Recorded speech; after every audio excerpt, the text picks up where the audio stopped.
Mateus capítulo 22, versículo 13 e 14, eu vou ser bem breve,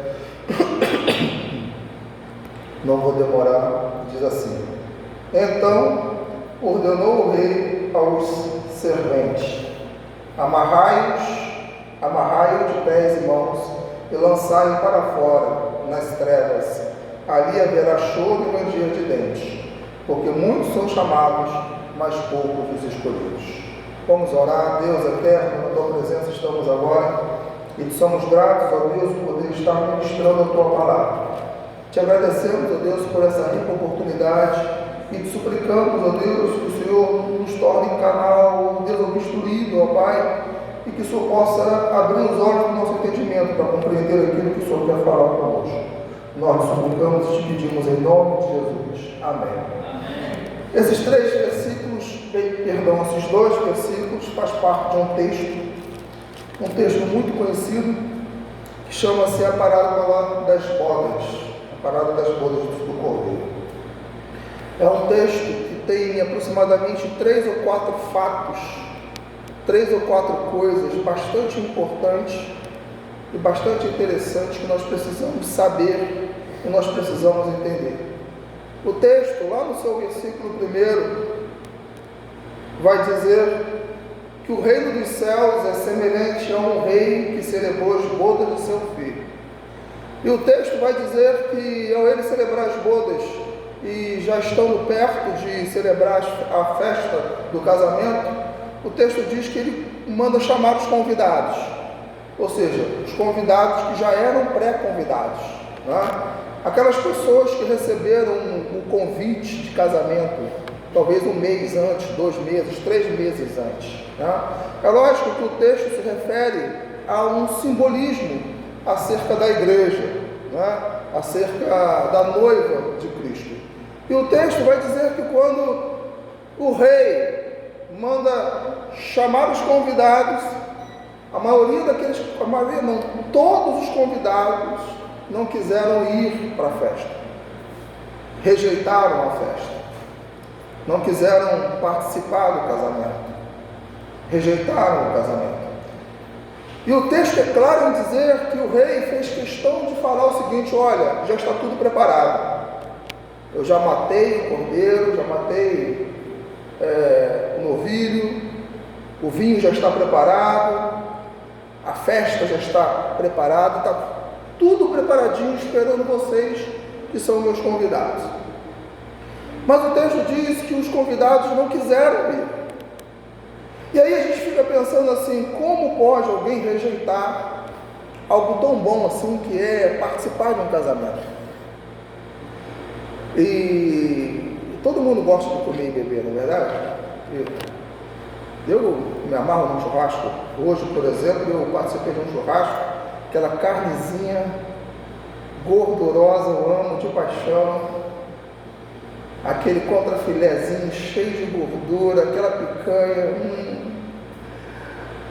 é demais. Então, quando alguém diz assim: vai ter um churrasco na minha casa, opa, estou lá. Eu sei que faz mal pro coração comer, né? Cada uma lá uma vez ou outra, né? Todo domingo que não pode, mas de vez em quando sim. E aí a gente fica imaginando pelo texto o seguinte: como aqueles convidados rejeitaram a festa? E a gente pode imaginar uma série de coisas. Talvez eles rejeitaram o convite porque não gostaram da banda que foi convidada para tocar, né? Tipo assim, eles começaram a colocar defeito na festa do rei. Eles começaram a colocar defeito no casamento. Não, eu não vou porque não tem o que eu quero, sabe? Não tem a carne que eu quero, não tem o vinho que eu quero, não tem as músicas que eu gosto de ouvir. Então nós poderíamos dizer que talvez esse seja um dos motivos pelo qual aqueles convidados não quiseram participar das bodas do Cordeiro. O texto aqui disse e fala de maneira muito clara que também um dos principais motivos pelo qual eles não quiseram é porque eles estavam preocupados demais consigo mesmo, preocupados demais com os seus afazeres, preocupados com a sua casa, com a sua vida, preocupados com as coisas que lhe pertencem. Enfim, já que eles estavam muito preocupados com eles mesmos, então eles não tinham tempo de participar do casamento, de participar da festa. Ou seja, fizeram pouco caso de algo tão grandioso, de algo tão importante, de algo tão maravilhoso. Porque afinal de contas, quando você vai a uma festa, quando você vai a um casamento, existe duas pessoas que são beneficiadas: você e o dono da festa. Só que dependendo do seu grau de interesse, dependendo daquilo que está no seu coração, dependendo daquilo que você vai receber, talvez a festa não seja tão importante assim. E aí você faz pouco caso do casamento. Você faz pouco caso da festa do casamento. Porque, como eu disse, tem duas pessoas que podem ser beneficiadas. Uma é você e outra é quem está se casando. Outra é o pai de quem está se casando. Porque, afinal de contas, se ele te convidou, foi porque ele queria que você estivesse lá. E todos que se casaram aqui, e eu me casei, fiz festa, entrei, aquela coisa toda, né? E tal, entregar a noiva, participei disso tudo. A gente sabe que a gente convida todo mundo, mas sempre tem aquela pessoa que a gente fala assim, não pode faltar. E aí tu fica olhando assim, será que veio? Opa, será que não veio? Poxa, até agora não. Enfim, porque tem gente que a gente quer que participe das nossas alegrias e também das nossas aflições. Então a gente percebe que o casamento aqui, ele simboliza de fato a igreja, ele simboliza de fato o reino de Deus. Essa foi a primeira coisa que aconteceu e que traz à tona em nós algumas perguntas, alguns questionamentos. E aí logo depois o rei, percebendo que os convidados não eram dignos, porque além deles serem convidados, eles ainda maltrataram quem foi levar o convite. O texto diz que o rei, indignado, pegou aqueles convidados, bateu neles, matou, queimou as suas cidades, e aí disse para os seus servos assim: olha, agora vocês vão nas ruas, vai lá na rua Elvira, na rua Ermelinda, vai lá na rua Batel, que é onde eu moro, vai lá, chama todo mundo que não foi convidado para o meu casamento, vai lá, bons e maus. E ele ainda diz assim: olha, não escolha, porque quem vê cara não vê coração.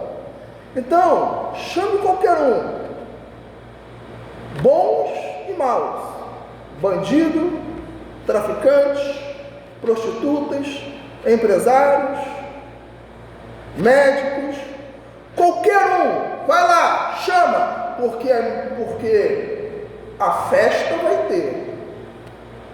As bodas do Cordeiro não serão canceladas, ela vai acontecer. E isso me deixou surpreso. E por que me deixou surpreso? Porque vai haver uma festa, vai haver um casamento, e nesse casamento Deus faz questão que tenha convidados. Nesse casamento Deus faz questão que haja presença, que haja pessoas, parentes, amigos, primos, primas, vizinhos. Então o texto diz que a festa se encheu, o salão encheu de gente, pessoas talvez com problemas de lepra, outros mendigo, enfim, porque já que os outros primeiros convidados não eram dignos, esses com certeza são dignos. E o texto diz que a festa estava cheia. Só que o texto narra que no momento ali da festa, no momento em que estavam passando para ver quem eram os convidados, quem estava ali, havia uma pessoa que não estava vestida adequadamente, que não estava com vestes nupciais. Eu não sei quando mas todas as vezes que eu lia esse texto, que me deparava nesse versículo, me dava um frio na espinha.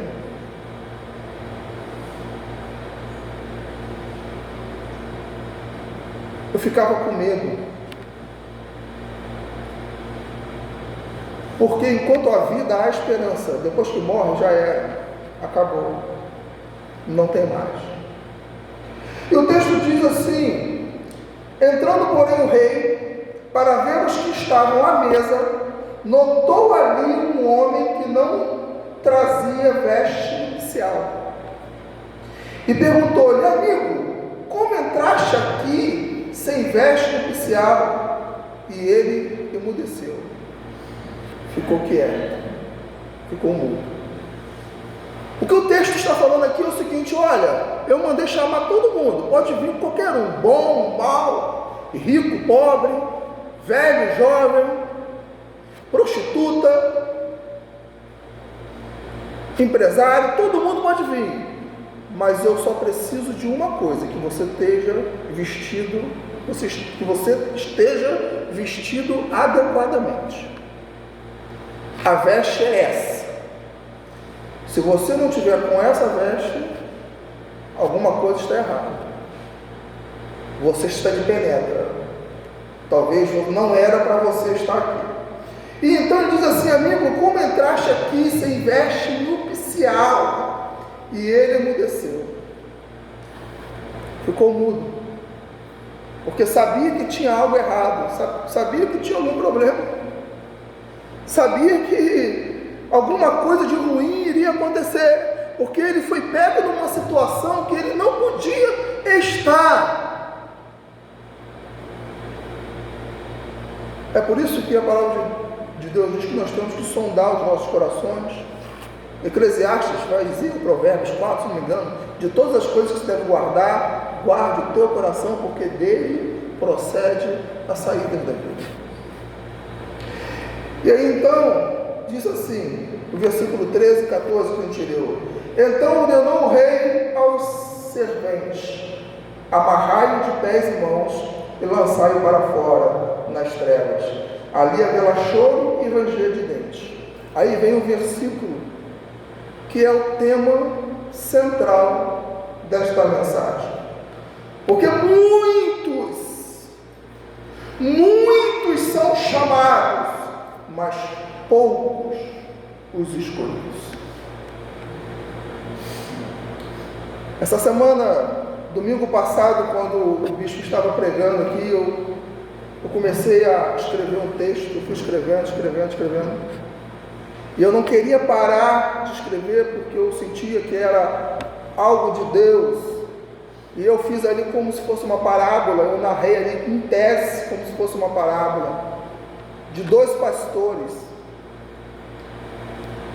cujo seu senhor foi viajar para muito longe e deixou lá 200 ovelhas, 100 com um, 100 com outro. E ali eu comecei a ver no meu espírito que o Senhor Deus queria falar alguma coisa para a igreja, não só para o Ministério Voltados para a Cruz, mas para todos aqueles que se depararam com o texto. E quem lê o texto, porque o texto é grande, a gente sabe que 90% são preguiçosos e não lê tudo, né? Mas quem lê o texto, e aí depois, se você não leu, você vai ler, vai perceber que o final é mais ou menos isso que está nesse texto. Porque no final do texto, o Senhor, quando voltou com os campos que ele conseguiu lá longe, para as suas ovelhas, o seu pastor, no final do texto, o que aquele Senhor disse o seguinte: olha, eu vou levar o pastor que só tem 20 ovelhas, e os 180 não vai receber a herança. Por quê? Porque muitos são chamados, mas poucos são escolhidos. E por que poucos são escolhidos? Porque estamos em testes o tempo todo. O tempo todo nós estamos sendo testados. Testados no nosso trabalho, testado na nossa vizinhança, estamos sendo testados por Deus no comércio, estamos sendo testados por Deus quando fazemos um negócio. O tempo todo Deus está nos testando, Deus está nos provando, e a própria palavra diz que Ele prova, e depois que nós somos provados, nós somos habilitados. E aí eu consegui aqui entender de maneira muito clara, já há muitos anos atrás, do porquê que Deus não foca multidões, Deus foca pessoas. Do porquê que Ele, na verdade, trabalha com o indivíduo.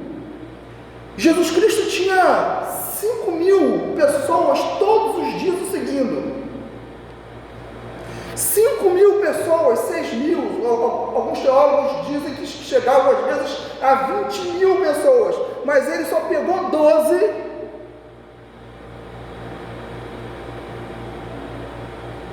como discípulo. Ele só pegou 12 como igreja. Ele só pegou 12 pessoas para ficar junto com ele no seu relacionamento íntimo, 24 horas por dia. Aquela multidão, ele ia lá, pregava, falava, dava comando, curava, mas só quem ia comer com ele eram os 12. Só quem ia dormir com ele eram os 12. Só quem ia nadar no Rio Jordão com ele eram os 12. Só quem ia pescar com ele eram os 12.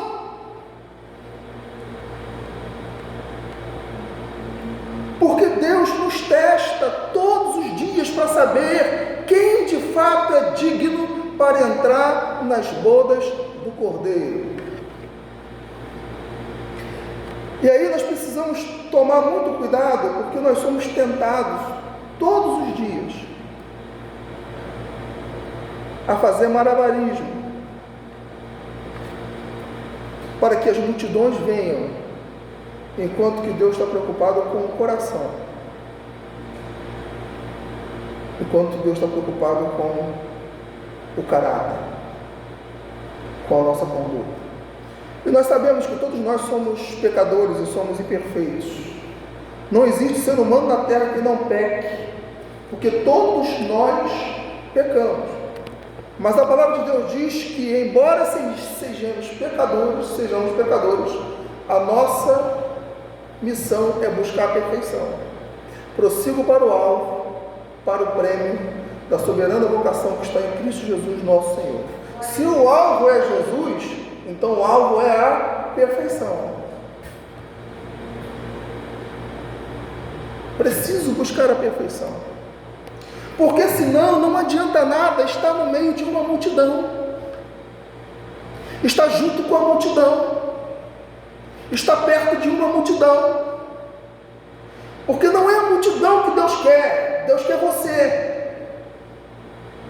E se a multidão for igual a você, a multidão vai junto com ele. Se a multidão não for igual a você, a multidão fica e você vai. É por isso que o texto diz assim, porque muitos são chamados, mas poucos os escolhidos. E aí você vai ver Jesus falando, né, sobre essa questão de rebanho. Em muitos dos seus textos, ele diz assim: olha, não estejais ansiosos, ó pequenino rebanho. Ele tinha uma multidão seguindo ele, porque ele sabia que era aquele pequenino rebanho que passou no teste. Não só aceitou o convite, mas estava bem trajado, bem vestido, bem arrumado. Você está entendendo aonde o Espírito Santo quer te levar? Você está entendendo o que o Espírito Santo quer fazer com você, no seu coração? Ele está falando para você o seguinte: olha, se foi você o que restou da multidão, então são vocês os escolhidos. Você está entendendo? Se são vocês e mais alguns que não estão aqui por questão de saúde, de enfermidade e tal, que restou da multidão, é porque são vocês os escolhidos. Então ordenou o rei aos serventes: amarrai-o de pés e mãos e lançai-o para fora das trevas. Ali haverá choro e ranger de dentes, porque muitos são chamados, mas poucos os escolhidos. E a gente vê que esse versículo é uma verdade depois de 10 anos de crente, 15 anos de crente, depois de ter passado aí por umas 5 igrejas, uns 3 ministérios, depois que a gente já fez parte de igreja de 5 mil membros, de 500, de 10 membros. Aí a gente vê isso de maneira muito clara, não só pela palavra, mas pela experiência, o quanto o versículo 14 é real. É por isso que lá no texto, nessa igreja, não vai ter um mágico, não vai ter uma mulher de barba e não vai ter um picadeiro.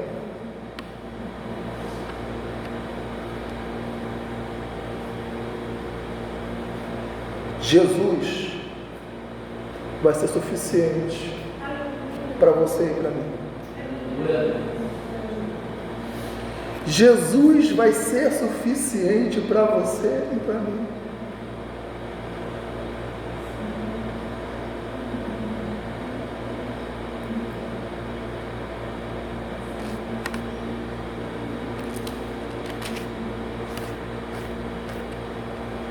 O texto é forte,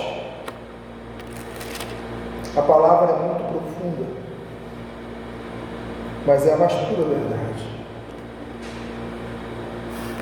Pastor Israel, coitado, só vai poder pregar um domingo no mês, isso quando a folga dele não for no dia do pastor, do bispo, né? Porque se for no dia do bispo, ele nem vai poder pregar, coitado. Vai ter que fazer uma troca, não sei, tem que dar um jeito, o nosso pastor tem que pregar. Aí o que vai acontecer? Os poucos escolhidos,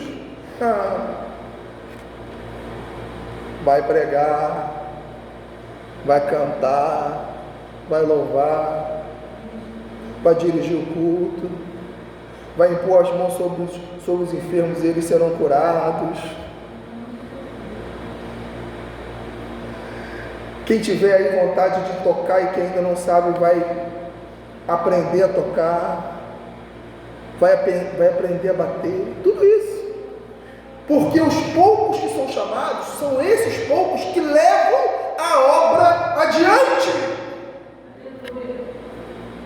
São eles que não deixam a obra parar.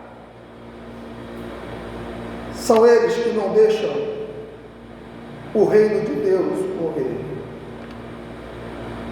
Porque dia ou menos dia, outras multidões virão. Enquanto Jesus não voltar, se esses escolhidos permanecerem, não precise ficar preocupado. Vai chegar uma hora que a multidão vem.